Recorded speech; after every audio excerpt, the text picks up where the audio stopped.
Halo pemirsa Toto News, ketemu lagi dengan gue Pradana. Dan di video kali ini gue bakal ngebawain segmen baru dari YouTube Toto News. Nah, di segmen ini gue bakal ngerangkum beberapa berita otomotif yang lagi ngehits banget di gridtoto.com. Dan buat edisi kali ini, berita-berita yang bakal gue angkat adalah: 1. Pengamat transportasi nggak yakin physical distancing bisa diterapkan di angkutan umum saat new normal. 2. Modif Yamaha MX King seharga Toyota Agya. 3. Harga Chevrolet Spin Second. 4. Pengembangan mesin Toyota Kijang Super yang jarang diketahui orang. Dan terakhir, ada dari rubrik terbaru di Gridtoto, yaitu Oto Jadul, yaitu Rally Sydney Jakarta, rally lintas negara yang mau menyaingi Rally Dakar. Nah, daripada lama, yuk kita masuk ke berita pertama.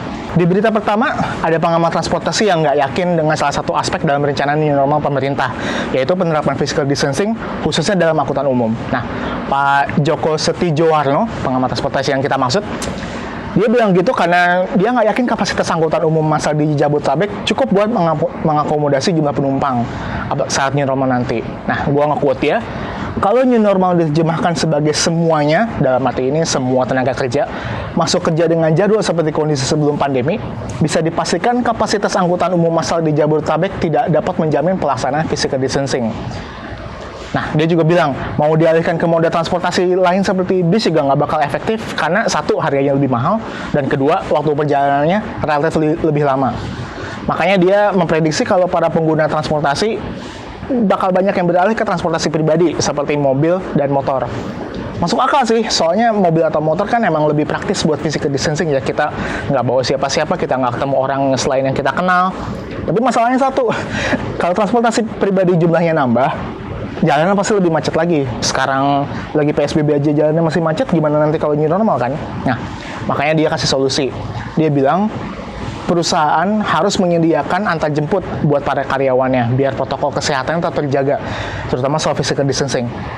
Tapi kalau misalkan semua perusahaan ngasih pegawainya antar jemput, apa nggak sama aja macet ya? Kalau sobat punya tanggapan, kasih komentar di bawah ya.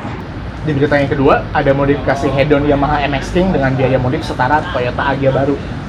Yang punya motor nih, Iwan Santoso, dia baru aja ngeluarin duit sebanyak 160 juta rupiah, kurang lebih.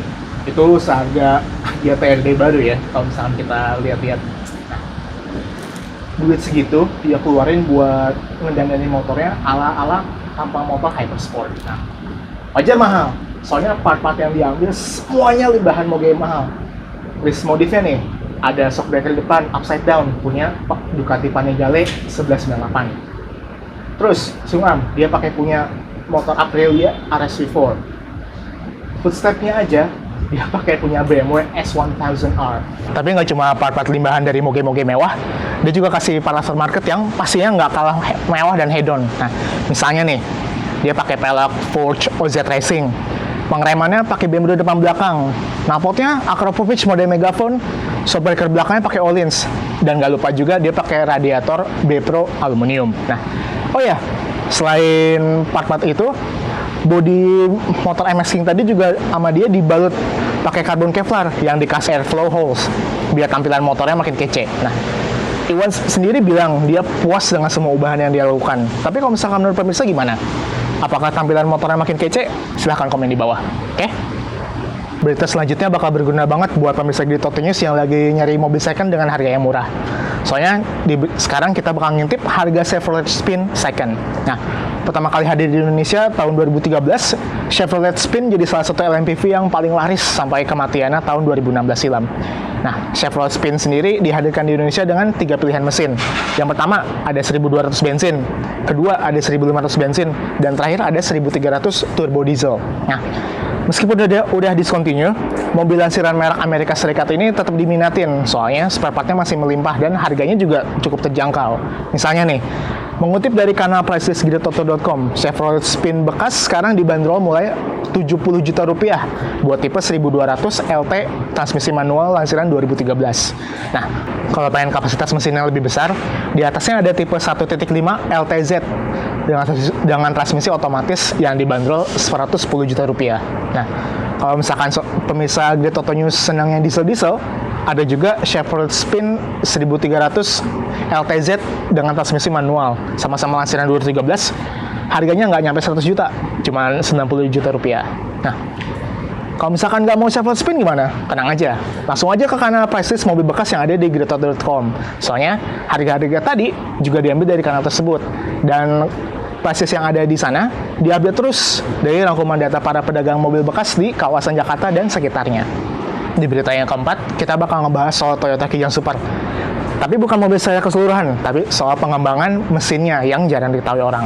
Nah, waktu pertama kali keluar tahun 86, Kijang generasi ketiga atau biasa dikenal dengan Kijang Super ini punya mesin dengan kode K5 yang kubikasinya 1486 cc. Nyaris 1500 lah. Nah, mesin ini sebenarnya udah agak lama karena udah dipakai di Kijang Doyok yang muncul sebelumnya. Nah, tapi buat Kijang Super ini, Toyota ngasih teknologi Advanced Super Response Engine yang bikin mesin K5 di Kijang Super tadi lebih bertenaga dan lebih irit. Dan kayaknya sih itu juga yang jadi alasan kenapa Toyota Kijang generasi ketiga ini sama Toyota dinamain Kijang Super. Selama masa baktinya, mesin K5 yang ada di Kijang Super tadi dapat 2 pembaruan. Yang pertama tahun 89, waktu mesin itu dikasih Viscofan yang bikin kerja mesin lebih ringan karena kipas radiator jadi bekerja hanya sesuai kebutuhan mesin. Dan yang kedua pada tahun 92. Nah, ini masuknya agak major change. Karena mobilnya sendiri juga dapat major change. Karena Kijang Super generasi terbarunya dapat bodi baru yaitu Toyota Original Body. Nah, nama panggilannya juga berubah, bukan Kijang Super lagi, tapi jadi Kijang Grand. Nah, mesinnya sendiri dapat ubahan besar ya, berupa karburator dan pipa exhaust baru yang bikin tenaga mesinnya naik dari 63 dk menjadi 72 dk. Nah, tapi mesin 5K tadi cuma bertahan 3 tahun. Karena masuk tahun 95, Toyota mengganti mesin tadi dengan mesin berkode 7K yang punya kubikasi lebih besar, yaitu 1781 cc atau nyerempet-nyerempet 1800 lah, dengan tenaga yang lebih baik di putaran bawah. Buat yang punya Kijang Super, komennya di bawah, gimana sih rasanya mesin 5K tadi? Ditunggu ya. Buat berita yang terakhir, kita bakal ngebahas soal rally Sydney Jakarta, yaitu rally lintas negara yang niatnya mau menyaingi rally Dakar. Nah, berita ini adalah bagian dari rubrik baru yang ada di gridauto.com, namanya Auto Jadul. Di rubrik itu, pemirsa bisa menemukan berita-berita kilas balik seputar otomotif yang pastinya menarik buat kalian-kalian yang senang nostalgia atau yang penasaran dengan dunia otomotif zaman bahala. Nah, perkenalannya udah, yuk sekarang kita balik ke beritanya. Gini nih ceritanya. Tahun 90-an awal, sempat ramai adanya wacana rally Sydney Jakarta yang niatnya mau ngalahin rally Dakar.